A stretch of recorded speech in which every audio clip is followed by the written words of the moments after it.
তো তোমরা আগের ভিডিওতে দেখো আমরা কালী ঠাকুর রং করছিলাম, সেই ভিডিওটা আমার সম্পূর্ণ করা হয়নি। তার কারণ হচ্ছে আমার দুই হাতেই রং ছিল, তার কারণে আমি সেই ভিডিওটা করতে পারিনি।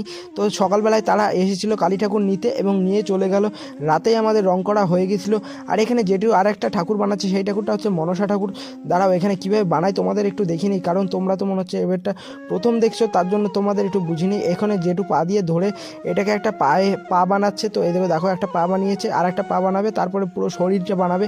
দেখো শরীর বানাচ্ছে। আর ততক্ষণ তোমাদের আর একটা জিনিস দেখিনি, এখানে দেখো আমাদের একটা কালী ঠাকুর রয়েছে, কি বড় কালী ঠাকুর। আর এই কালী ঠাকুরটা সম্পূর্ণটাই সিমেন্টের, হ্যাঁ যেটু সিমেন্টের কালী ঠাকুর বানাতে পারে।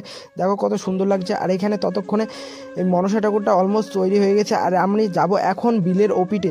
কি করতে যাচ্ছি বিলে, আমাদের তো অনেক জল রয়েছে। আর কি করে ওপিটে গেলাম সেটা তোমাদের বলবো পরের ভিডিওতে। আসলে কি করে গেলাম তোমরা গেস করো, তাহলেই বুঝতে পারবে। আর সামনে এসে দেখছি এখানে পুরোই বিপদ, কারণ যাওয়ার একটু রাস্তা নেই, সব ধোঁয়া ধোঁয়া হয়ে আছে।